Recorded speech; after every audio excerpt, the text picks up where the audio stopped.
मैंने ही सृष्टि के आदि में सूर्य को उपदेश दिया था और वही मैं आज तुझे उपदेश दे रहा हूँ। इसे सुनकर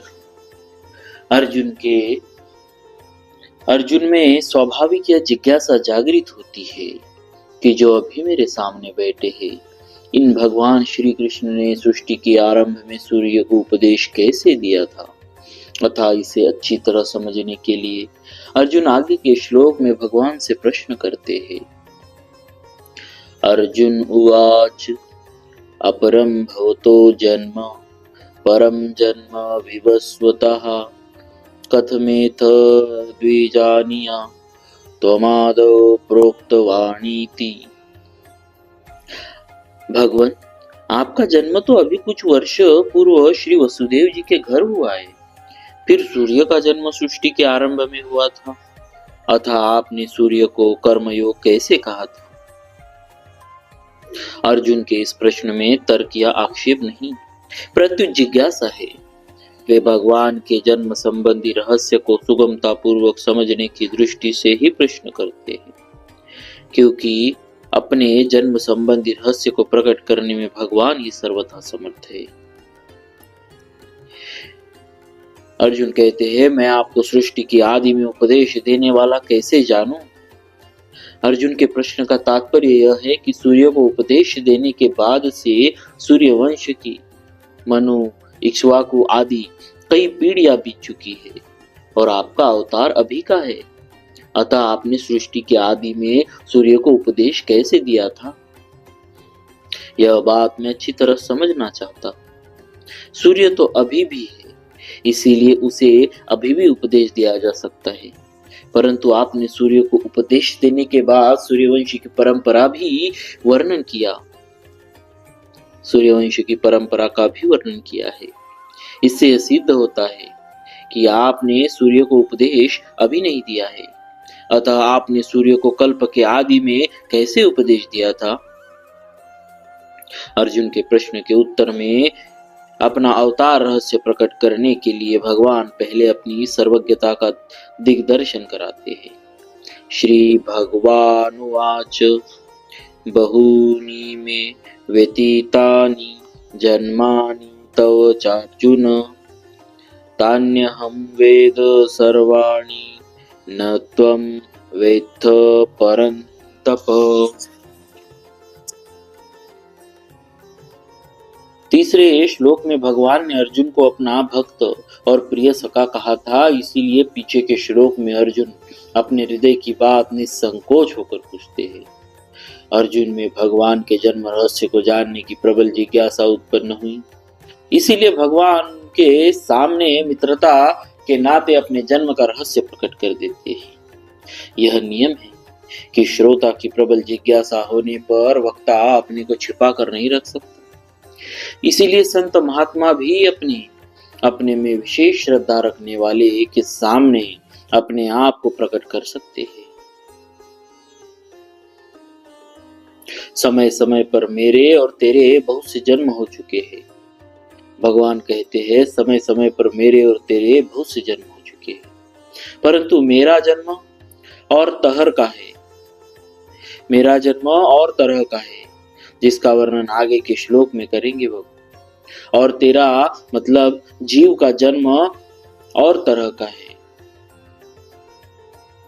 तात्पर्य यह कि मेरे और तेरे बहुत से जन्म होने पर भी वे अलग अलग प्रकार के हैं।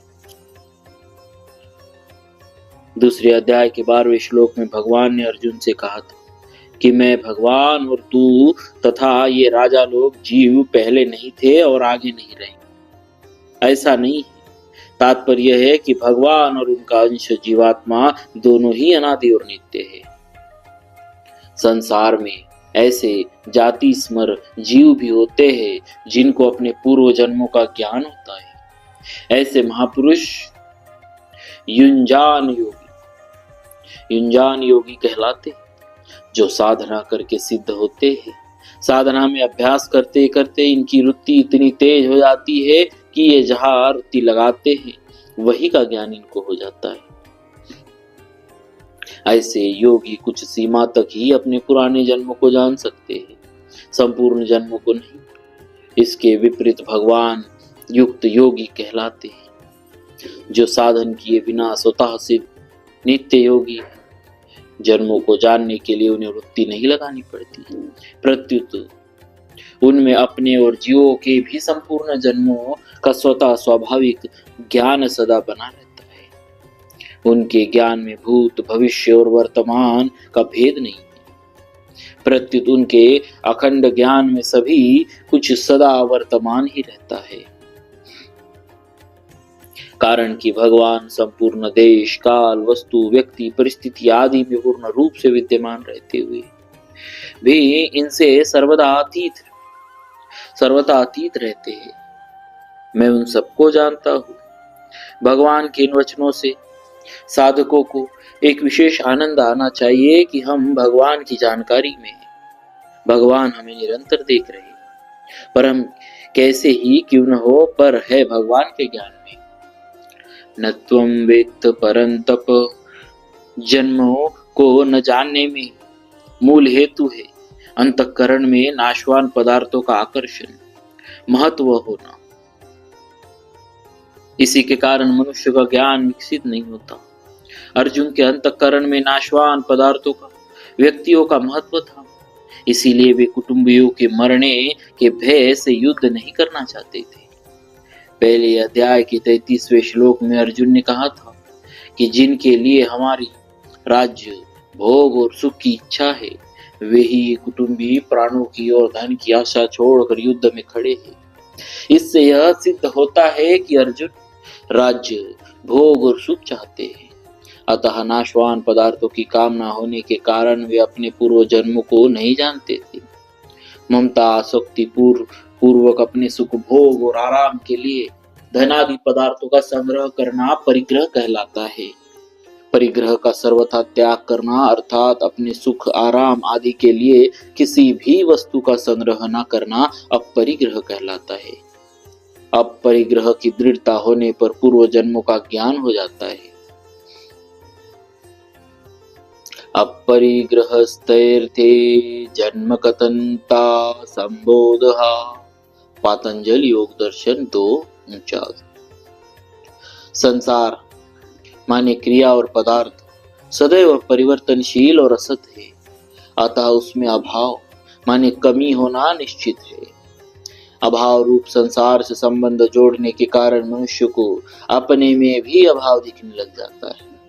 अभाव दिखने के कारण उसमें यह कामना पैदा हो जाती है कि अभाव की तो पूर्ति हो जाए, फिर नया और मिले।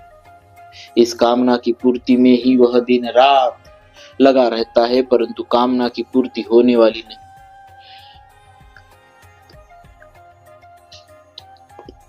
कामनाओं के कारण मनुष्य बेहोश सा हो जाता है। अतः ऐसे मनुष्य को अनेक जन्मों का ज्ञान तो दूर रहा, वर्तमान कर्तव्य का भी ज्ञान, क्या कर रहा हूं और क्या करना चाहिए, यह नहीं होता। बोलिए भक्तवत्सल भगवान।